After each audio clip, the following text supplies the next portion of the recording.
Jeremiah 29:13. You will seek me and find me when you seek me with all your heart. Kung buong puso, buong kalooban niyo akong hahanapin, ako inyong matatagpuan. Pangako ng Diyos. Zacchaeus and salvation. Thank you, Lord, for life. Thank you for salvation. May you enlighten us as to its wider, higher, deeper meaning. At nawa, Panginoon, sa amin ngayong pakikinig sa inyo, kayo ang tinig na mangusap. Gamitin niyo lang ang inyong lingkod. Ngunit kayo ang mangusap sa aming lahat, kayo ang gusto namin marinig. Bless your people. Lift up your name.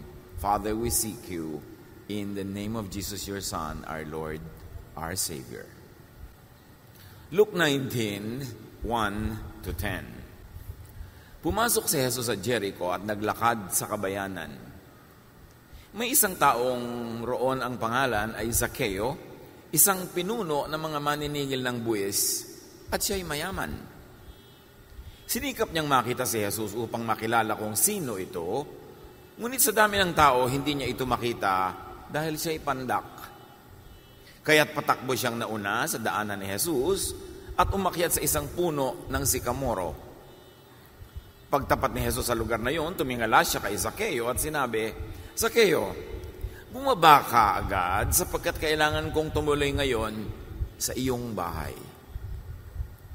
Nagmamadaling bumaba si Zacchaeo at tuwang-tuwang tinanggap si Jesus sa kanyang bahay. Lahat ng nakakita nito ay nagbulong-bulungan. Nakikituloy siya sa isang makasalanan? Sabi nila. Tumayo si Zacchaeo at sinabi niya kay Jesus, Panginoon, ibibigay ko po sa mga mahihirap ang kalahati ng aking kayamanan. At kung ako'y may nadayang sinuman, isasauli ko ito sa kanya ng maka-4 na beses. At agad sinabi sa kanya ni Jesus, ang kaligtasan ay dumating ngayon sa sambahayang ito, sapagkat anak din ni Abraham ang taong ito. Ang anak ng tao ay naparito upang hanapin at iligtas ang naligaw. At nawa lubos tayong pagpalain ng Diyos sa pagkakabasa ng mga salitang ito na isa-isa nating hihimayin. Luke 19:1-2. Jesus was going through Jericho where a man named Zacchaeus lived. He was in charge of collecting taxes and was very rich.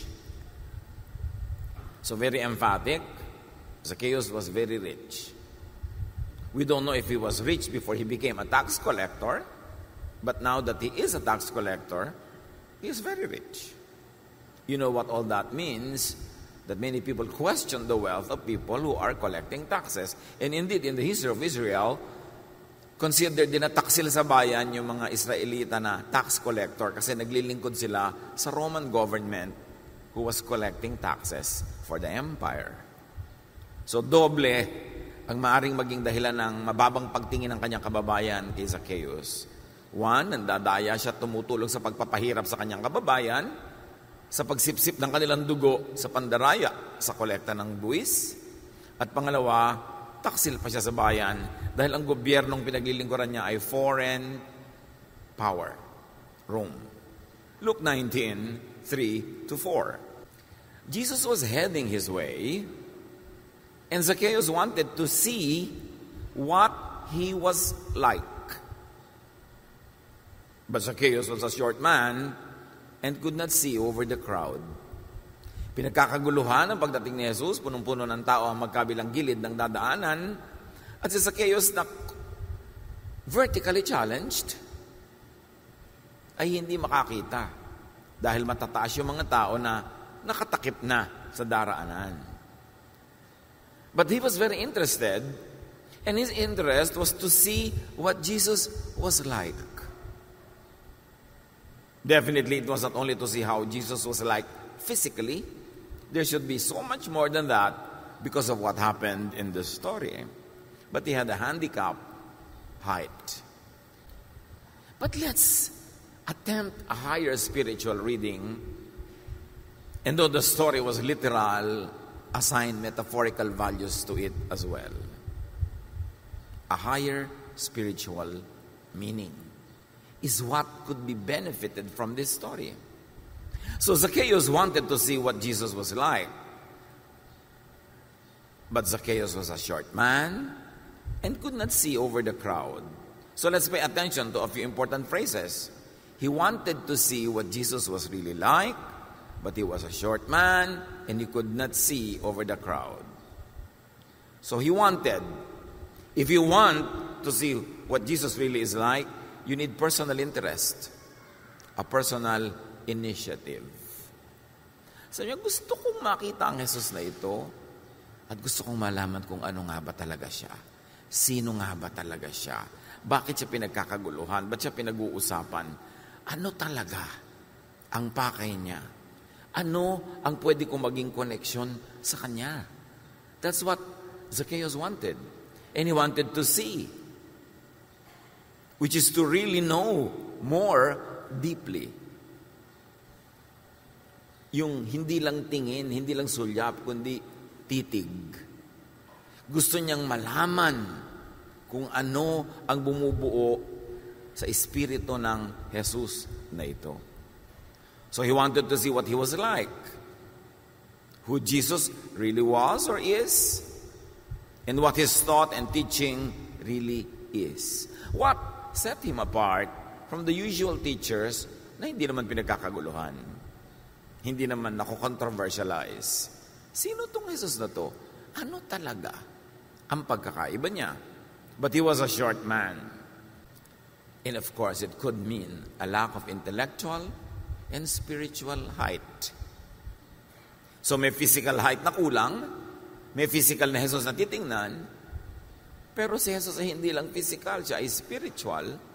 Kaya kailangan mo rin ng spiritual height para siya makita.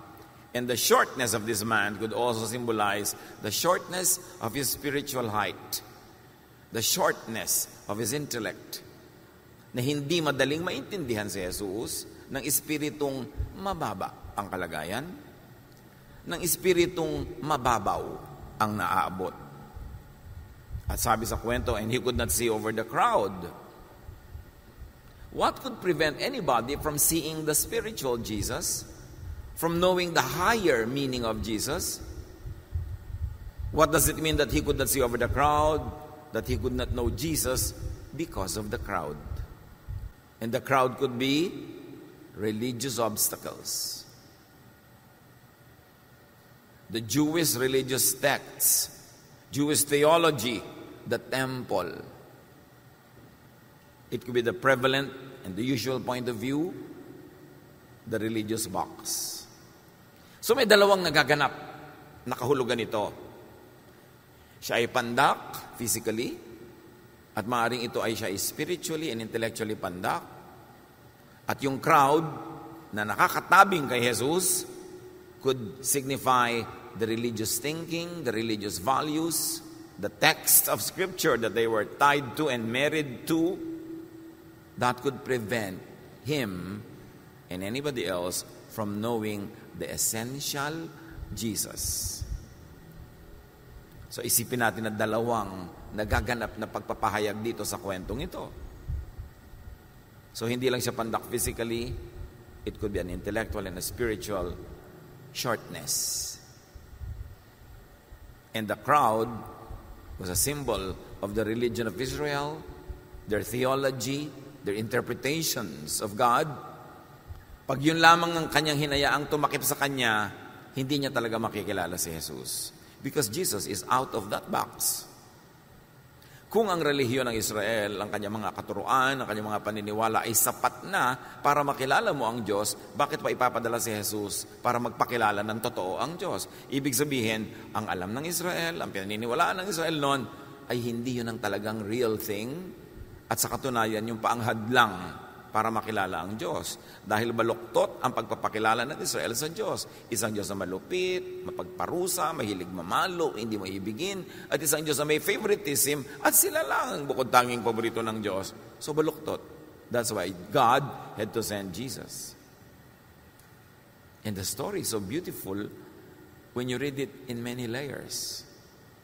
Hindi lang yung physical and literal, but more importantly, the spiritual significance of every aspect and element of the story. Luke 19:4, back to the story. So he ran ahead and climbed up into a sycamore tree. Gumawa siya ng paraan. Merong weakness si Zacchaeus. He was short, and apparently he was not popular among the people in the city because nobody would give him space. Hindi siya makasingit. Ayaw siyang pasingitin. Talagang sinasadyang takpan ang daraanan para hindi siya makakita. So that was a weakness, but he had strength. He was running. So there was a horizontal strength involved. A human strength, earthbound strength. But it was also climbing a tree. He could climb. It was a vertical strength.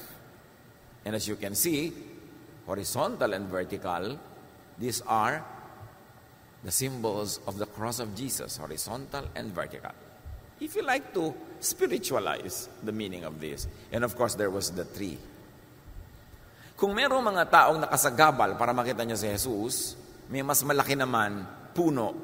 At yun ang kinaibigan nitong si Zacchaeus. At yun ang ginawa niyang kasangkapan para makita si Jesus. So let's attempt more higher spiritual meanings. So Zacchaeus ran ahead of the crowd. Kung 1 kilometro ang haba ng crowd, tumakbo siya malayo, lampas ng 1 kilometro para wala ng tao doon masyado. And this could mean that he ran ahead of the present religious obstacle, the present religious thinking and teaching, the present religious box. Lumabas siya. Hindi niya pinayagan na nandun lang siya sa loob, na siya nakukulong, lumabas siya. Lumayo siya. And he climbed up. And the climbing up could mean above the present religious obstacle, above the present religious thinking and teaching, above the box. And he climbed into a sycamore tree, another metaphor. This tree is a very beautiful metaphor na laging babalik-balikan sa Bible. Because that tree, when read symbolically, could be looking back into the tree of temptation that was the stumbling block of humanity. 1 Corinthians 1:23, but we preach Christ crucified, a stumbling block to Jews. And the tree not only looks back to the tree of the fall, but it also looks forward to the tree that became the salvation for humanity. Sabi nga ng matatanda ko, saan nadapa, doon bumangon. Nadapa ang tao sa tree. Remember the tree of Adam and Eve? And so Jesus, ibinangon ng tao through the tree. Acts 5:30, the God of our fathers raised Jesus, whom you killed, by hanging him on a tree. Which of course means the cross. But here, Peter connected the cross to the tree in the Garden of Eden that became the entry to man's fall. And so Jesus hung on a tree that became the entry to man's rising again back to God. Kaya yung harang, mga religious harang kay Zacchaeus, nalampasan niya sa pag-akyat niya sa tree. This is the tree of Jesus, the tree of the cross. The tree that could set you free from religious falsehood, from religious errors, and could set you free from the crowds that don't want you to see Jesus. And the cross is available. Those who will be blessed, for those who will be blessed, every problem has a solution. May crowd, may tabing, may takip. Ang solution, tree. Kaya na-bless si Zacchaeus. But for those who will not be blessed, every solution has a problem. May mga taong ganyan eh. May problema. At nararanasan ko yan kahit sa Facebook where I counsel. Tito, may problema po ako. Ano po maisasabi niyo solusyon? Ko, ito solusyon. Tapos hahanapan na naman niya ng problema yung solusyon kong binigay. Magbibigay ulit ako ng solusyon. Hahanapan niya ulit. Sige, naghahanap yata ng problema. Huwag akong kausapin mo. Lahat na lang na solusyon na binibigay ko sa'yo, sinasalungat mo. Gusto mo yata talagang lumubog sa problema, mag-isa ka dyan. And I really say that. For every solution I offer, you are making a problem. At may mga taong ganoon. Kahit sa nangyayari sa ating bansa, may solusyon ng gobyerno, problem na naman ang i-raise ng iba. Nilinis ang dagat, sabi ay malinis nga, pero marumi naman ang City Hall. Pero Hello, kaysa naman marumi na yung City Hall, marumi pa rin yung dagat. Mabuti salamat ka, may isa nang luminis. Di isa-isa. Lahat na lang ng solusyon, problema ang hinahanap mo. Di malulungkot ka talaga. Si Zacchaeus, lumampas sa problema. Naghanap ng solusyon. At tayo man sa buhay natin, mga kapatid, may problema lagi. Pero alam niyo ang ibig sabihin ng problema? May solusyon. Kasi pag walang solusyon, hindi yung problema. Huwag mong problemahin kasi hindi problema. Pag problema, may solusyon. Wala pong solusyon. Di tanggapin mo na lang, lulunin mo, kainin mo kasi wala namang solusyon. Hindi yan problem.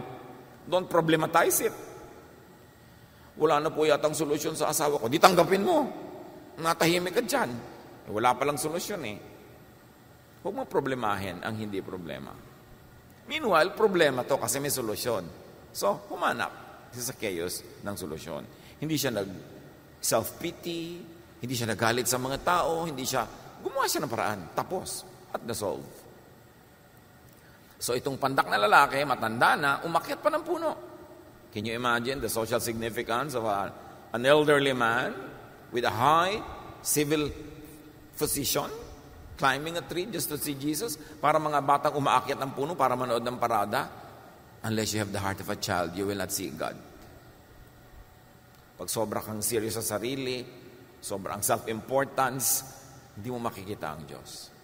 Luke 19:5, when Jesus got there, where Zacchaeus was, he looked up and said, Zacchaeus, bumaba ka dyan.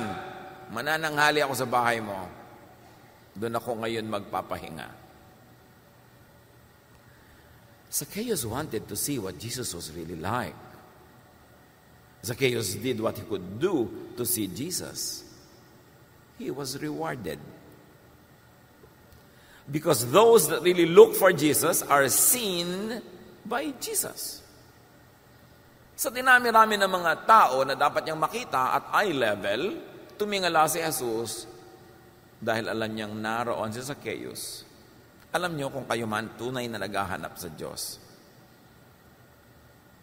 Kayo man, alam ng Diyos na nandyan. And you will be rewarded.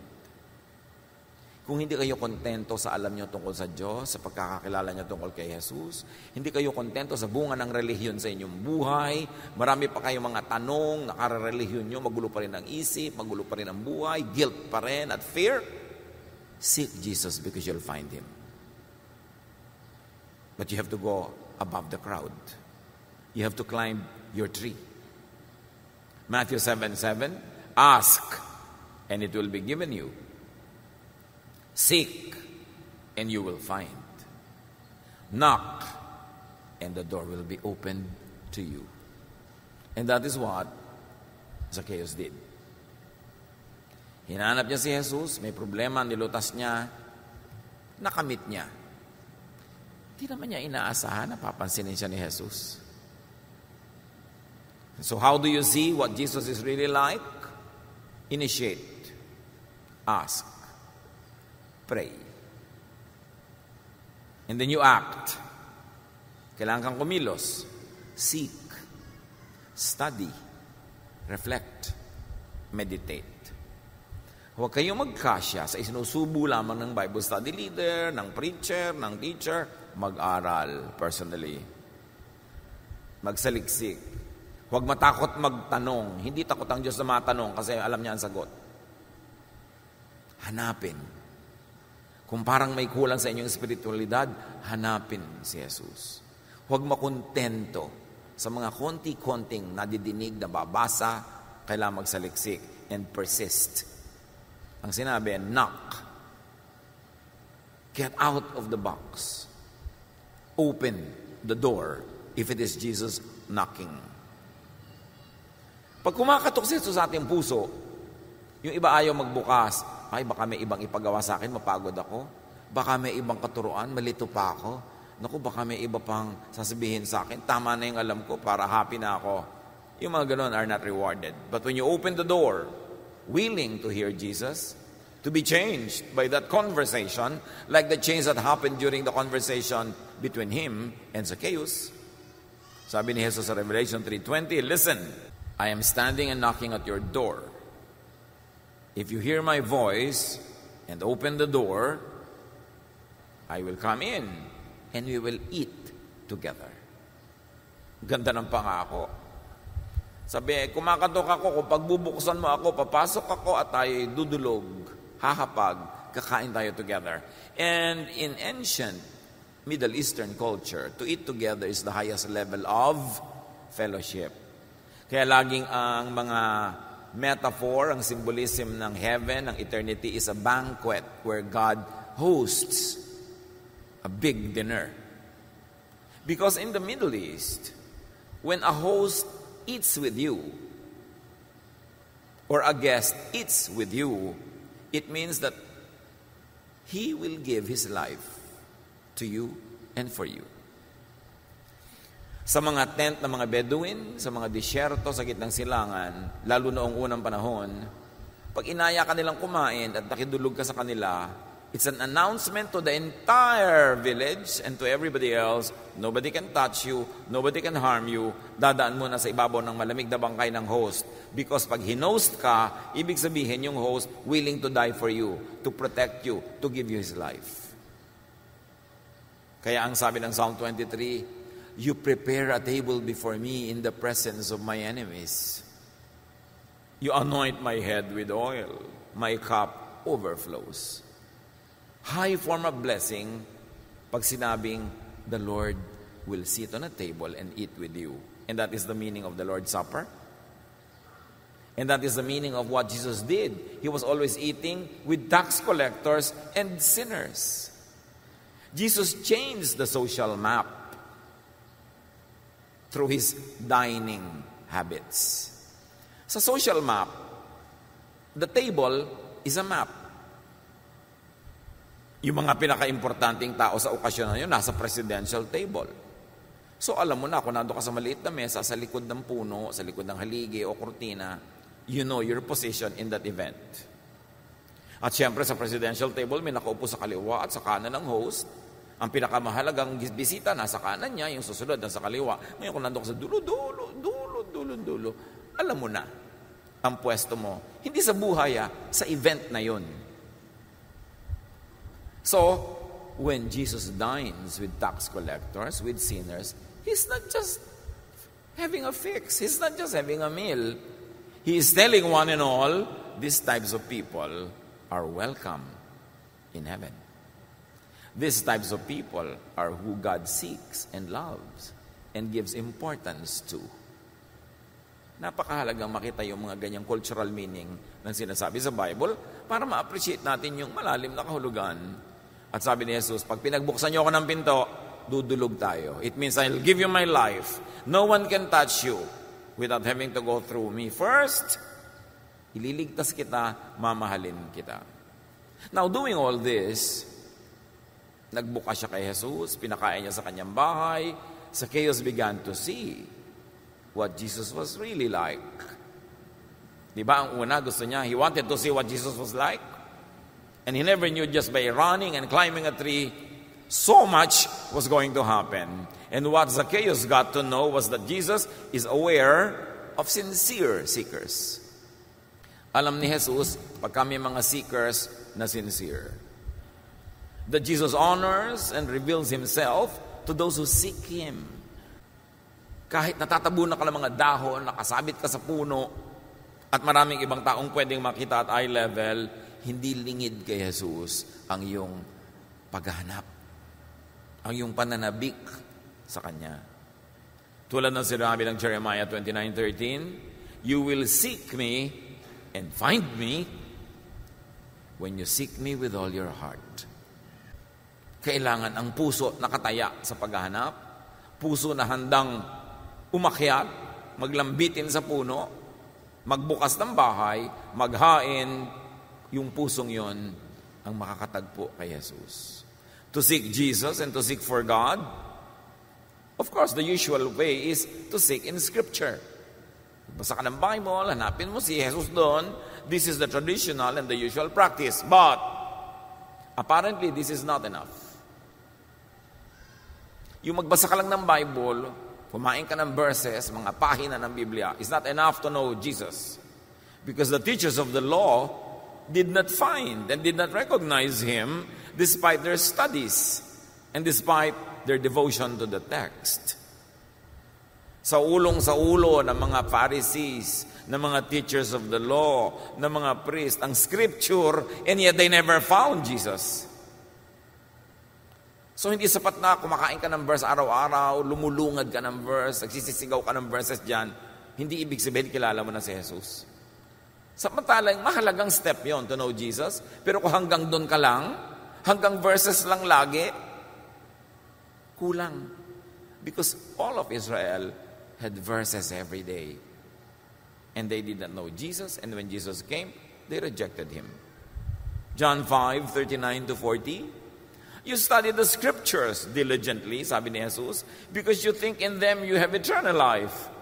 Kausap niya yung mga religious leaders. These are the very scriptures that testify about me. Yet, you refuse to come to me to have life. Puro kayo Bible, sabi ni Jesus. Pero wala ako sa buhay niyo. Bible kayo ng Bible dyan. Ginagamit nyo pa yung Bible para maging malupit kayo sa kapwa, para manghusga ng iba, to feel better about yourselves and to consider others as inferior. Bible kayo ng Bible para siraan ng mga ibang relihiyon at purihin ang sarili nyo. Bible kayo ng Bible para mangutya, para maging malupit, para mambato. Puro kayo Bible pero wala ako sa inyong buhay, sabi ni Jesus. And today that can be very true. Hindi ko mo Bible ng Bible, may dalang Bible, usal ng mga verses, dasal ng dasal, may Jesus. Kaya mahalaga yung ginawa ni Zacchaeus. Lumabas siya sa kanyang bahay, comfort zone. Umakyat siya sa puno, comfort zone, nilabasan niya. At nung si Jesus ay pupunta sa kanyang bahay, he went out of his comfort zone and hosted him. John 4:24, sabi ni Jesus, God is spirit. And His worshipers must worship in the Spirit and in truth. Sa totoong buhay, sa totoong takbo ng isip, hindi lang memoryado mo ang mga religious doctrine at hindi lang inform, sa itsura ay mukha kang relihiyoso. Dapat yung puso mo nakasubmit talaga sa Diyos, doon mo tunay na masasamba ang Diyos. To seek Jesus and to seek for God, seek in Scripture, yes, but more than that, seek in spirit, in prayer, in meditation, and in truth. Si Cornelius, isang Roman centurion, Roman officer, not even a Jew. He was not raised in the scriptures of the Jews, but he knew God better than many Jews, that God asked Peter to go to the house of Cornelius to complete his knowledge of him. Hindi siya dumaan sa Jewish religion. Hindi niya dinaan sa verses. Dinaan niya sa action. In truth, because he was always giving food to the hungry. He was always kind to the poor. He was doing many good things to the weak. And an angel was sent by God to Peter and say, go to Cornelius. At sabi ng angel, nakita ng Diyos ang pinagagagawa ni Cornelius, ang kanyang mga kabutihan sa mga maliliit at kawawang tao na tinanggap sa langit bilang isang napakalaking offering. And now God would honor Cornelius by sending Peter to him. So know God, know Jesus beyond the words and the text of Scripture. Kasi yung mga verses dyan, pwede mo maging poon. Another image, another graven image. Poon na poon mo yung verse. To the point, ibabato mo sa kapwa para sa pahirapan, para sa sugatan. Gusto ba yun ng Diyos? So know Jesus and know God beyond usual theologies, beyond usual traditional frames.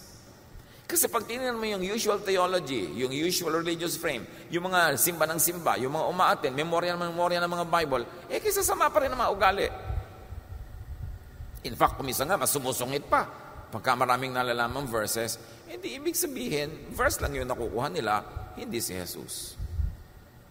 Kumbaga, tubo o ano man yun na gagatain mo, sapal lang ang nakukuha nila, hindi yung katas.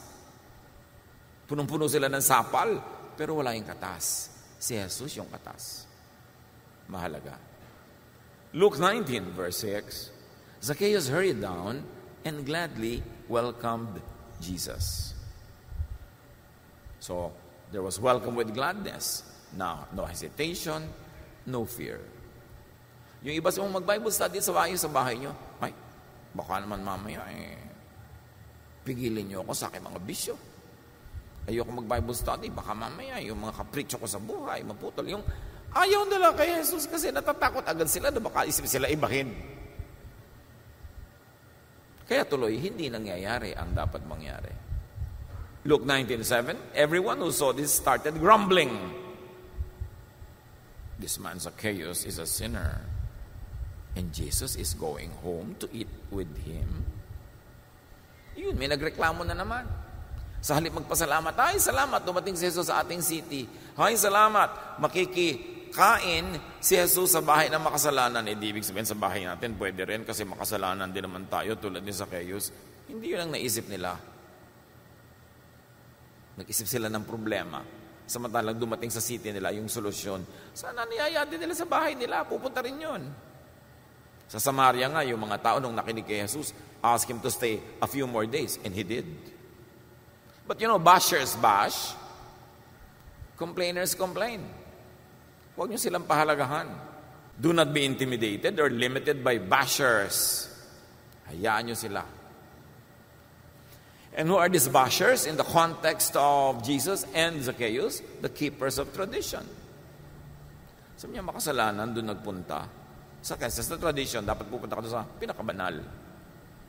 These bashers are the people of the usual mentality, people who block your view and your vision in your life. So marami pa rin ganun ngayon. Nagpapa-Bible study ka sa bahay mo, pipigilin ka. Sisirain ang loob mo. Naku, bla bla bla bla. Ibibigay siya kung ano-anong mga dahilan para masira ang loob mo. Huwag ka nakikinig sa mga ganun. Luke 19:8, later that day, Zacchaeus stood up and said to the Lord, I will give half of my property to the poor. For a rich man who had become rich through his devious ways, this is a turnabout, a 180-degree turnabout. At sabi niya, and I will pay back 4 times as much to everyone as I have ever cheated. And because tax collectors have records, then he would know kung sino ang in-overtax niya, kung sino ang kanyang dinaya. At sabi, lahat ng dinaya ko, papalit ko yung pera nila, ibabalik with how many percent interest? Sabi niya, times 4. Interest pa, hindi lang cost of money. Yun ang tunay na repentance. Yun ang tunay na pagbabalik loob sa Diyos. Willing magbayad.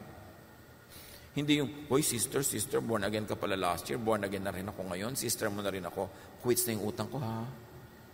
Hoy, kung talagang sister kita, magbayad ka times 4. Gayahin mo si Zacchaeus. Di dinadaan-daan mo sa pa-sister, brother, yung dineded mo yung utang mo. Si Zacchaeus ang modelo dyan. Dagdag ka pa. Kasi kung nasa bangko yung pera ko, kumita na. Kung nainegosyo ko, lalong kumita. Tapos natulog sa'yo. Inutang mo sa akin 10 years ago, 1,000. 1,000 pa rin ang balik mo ngayon. 700 na lang ang halaga nun ngayon. O baka 6. So dapat ibalik mo sa akin 4,000. Sabi, sister naman. So yung mga iba kasi dinadaan-daan yung sister sa pang-uutak sa kapwa. No, pagka sister or brother, nagbabayad ka lalo na. Pag may negosyo siya, huwag ka humingi na interes. Kasi nanginegosyo siya para kumita. Tapos sabi, uy, may tubo ka naman yata dito. Natural, alam, pagod ako na walang tubo. Nagtinda ako dito para pagbili mo, ma-discountan kita, ganun. So sister, dahil sister kita, hindi ako hihingi ng tawad. Para kumita ka, dahil mabuting kumikita ang mga anak ng Diyos. Nagtatay, nag-offering, nagbibigay sa mga kapwa. Kesa sa iba ang kumita. Sa iyo na ako bibili. Hindi yung laging hingi tayo ng hingi ng discount. Bakit? May puhunan ka ba dyan? Kaya pag may humingi ng discount sa tindahan nyo, sister, discount naman.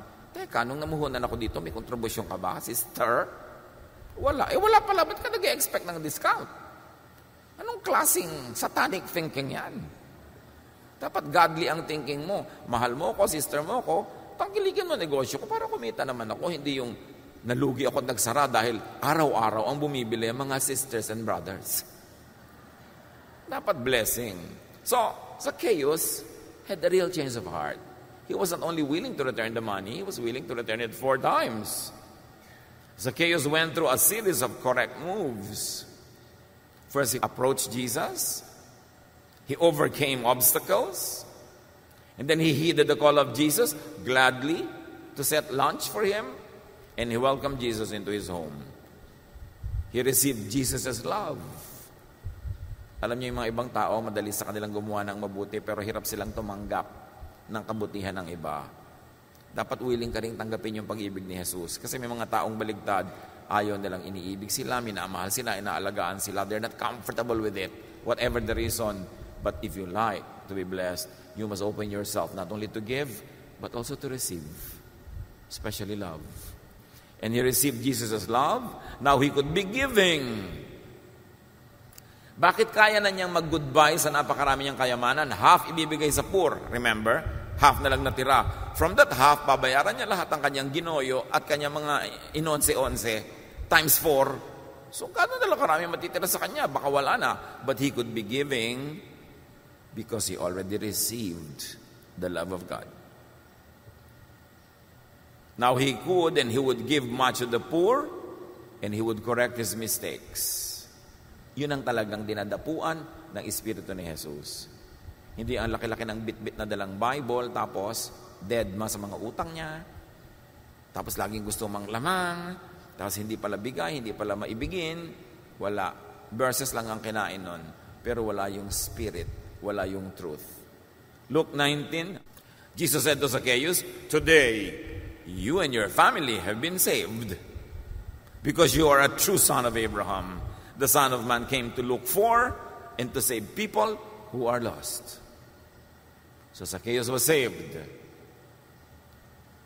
And he was a true son of Abraham, meaning faithful. Faithful. Abraham was not exactly known for his personal uprightness, holiness, etc., etc., but he was faithful to God. And that faith translated into righteousness. Kaya sabi, you are a true son of Abraham. And the lesson here is, the lost is being sought by God, like Zacchaeus. But the lost only need to acknowledge their lost status and their need for Jesus. Tulad ni Zacchaeus. Yung ginawa niyang humble gestures, they were all acknowledgements that he needed and he wanted Jesus. To get out of his house, to overcome the crowd, to climb a tree, they were all honored. Because Zacchaeus saw what Jesus was really like. And what did Zacchaeus see? That Jesus is caring. Not like the God being sold by the temple na laging galit. That Jesus is reaching out. Hindi katulad nung God na ipinapresent sa temple na nagtatago sa kaloob-looban ng temple. There is the common place, there's the holy place, there's the most holy place, and there's a curtain and only the high priest could enter it and only once a year. But this God is very reachable. That's why when Jesus died on the cross, that curtain in the temple was torn from top to bottom. Ibig sabihin, tama na yung curtain na yan. Tama na ang pagtatago nyo sa Diyos, kaloob-looban ng inyong templo na parang kayo lang may-ari, kayo lang pwedeng lumapit. At lahat ng taong gustong lumapit sa Diyos, kailangan dumaan sa inyo, kayong tagapamagitan. Enough of that franchise. Pilas ang kortina. Yan ang Diyos na ipinakilala ni Jesus. Available to all. Kaya mong abutin, hindi mo kailangan dumaan kahit kaninong pare o leader o anything. And what else did Zacchaeus discover about Jesus? That he was responsive. Zacchaeus climbs a tree. Jesus makes him go down from the tree and gets into his house. That this Jesus was generous with his love, with his time, with his attention. And that this Jesus was accepting. Hindi siya rejecting. Hindi siya exclusive. Hindi siya separatist. Siya ay available to all, open to all, and accepting even to the vilest sinners in the village. And that Jesus was affirming. After a while, sabi niya kay Zacchaeus, talagang dumating ang kaligtasan sa bahay na ito dahil anak ka talaga ni Abraham. Na-affirm. Nung umalis si Jesus, wala nang kaduda-duda si Zacchaeus kung sino siya sa tingin ng Diyos. Kung ano siya sa tingin ni Jesus. At kung ano talaga ang kakahinatnan ng kanyang buhay. See and know what Jesus is really like. But first of all, see what Jesus is unlike. Ano ba yung hindi Jesus. Jesus is unlike the Pharisees, the usual religious leaders that use verses to condemn people, that use verses to make themselves feel above others, that use religion to enrich themselves and to benefit themselves. Jesus is unlike the Pharisees, the teachers of the law, and their followers. Hindi ganon si Jesus. Si Jesus ay hindi tulad ng mga super conservative people na pinapaliit ang mundo nila at mundo ng iba, pinapakailaman ang buhay ng may buhay, hinuhusgahan ng lahat, parang akala mo mga tik-tik na laging nagmamanman sa buhay ng may buhay para maibunyag sa lahat ang madidiscover ng kasalanan. Yun ang mga followers ng Pharisees. Hindi ganon si Jesus. Jesus is unlike the separatists, self-righteous, religious purists who judge, reject, and cast out people. Jesus is like God, the Father in heaven. Kaya ipinadala si Jesus para ipakilala ang Diyos sa tamang paraan, hindi sa maling paraan ng templo. Kailangan ka magsuhol, magbigay ng mga donation, ng mga offering para mapatawad ang kasalanan mo. Yun ang gimmick ng templo na itinawid ni Jesus. Colossians 1:15, the Son is the image of the invisible God, the firstborn over all creation.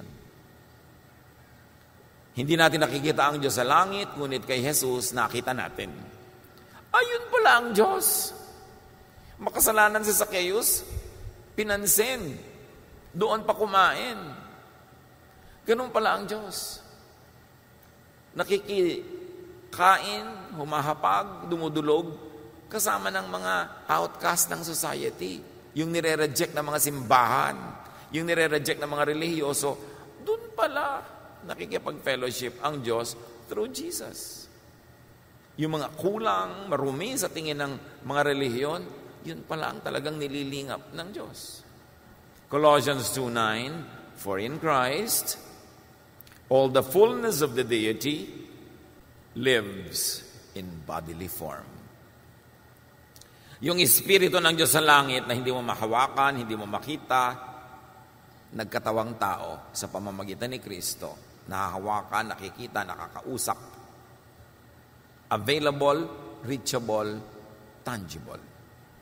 John 1:14, from Him all the kindness and all the truth of God have come down to us. That's why it was necessary for Jesus to articulate the spirituality of the Father in heaven. Because the Father had been so misrepresented by the temple, by the religious systems for so long. By seeking and experiencing what Jesus was really like, Zacchaeus was saved from the usual religious box, from spiritual ignorance, from religious malpractice. He was saved from all the errors of religion and the unnecessary suffering and sacrifices that religion always demands. That's salvation. He was saved from religion. Because most of the time, it is religion that will give you hell. If the religion is only verses without the Spirit of Jesus. Zacchaeus was saved from blinding materialism. Naging Diyos niya ang pera na napakatagal. Ngayon, alam mong may tunay na siyang Diyos. Hindi na Diyos yung pera. Kaya na niyang bitawan. Zacchaeus was saved from guilt, from self-imprisonment and isolation, from self-punishment. Kasi kahit naman talaga nasanay na siyang mangupit at magpahirap sa mga tao, pag nag-iisa yun, siyempre nagigilty rin. Bakit natin alam na may kulang? Ba't siya akit ng puno para tingnan at hanapin si Jesus kung kumpleto na yung buhay niya? May malaki pa rin kulang kahit ang yaman-yaman niya. Kaya humanap siya at natagpuan. Zacchaeus was set free. Now,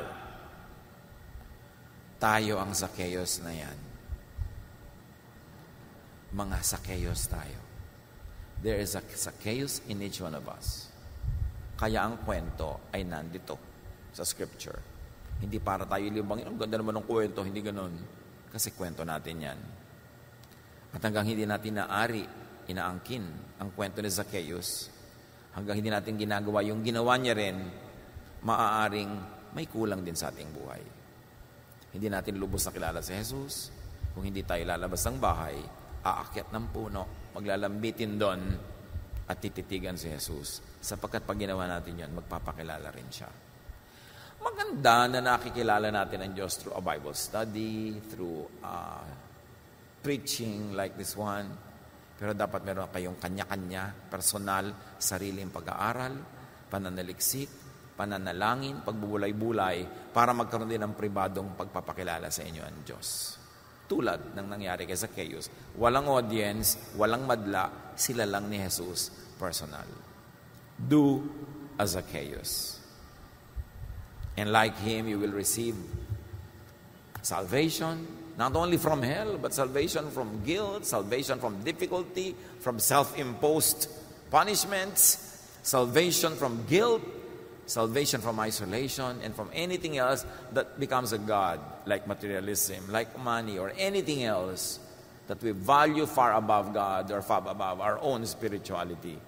Ang kininang kwento ni Zacchaeus, gawin ang ginawa ni Zacchaeus, i-apply sa ating buhay para makinabang tayo sa napakagandang kwentong ito. Panginoon, ituro mo sa amin personally kung bakit may Zacchaeus din in each one of us. Sino yun? Nasaan yun? At nang ito ay aming mailapit sa iyong anak na si Jesus. Pagbulay-bulayan natin sumandali sa katahimikan kung ano ang dapat natin gawin to receive the blessings that Zacchaeus received. Be with the Lord in silent reflection.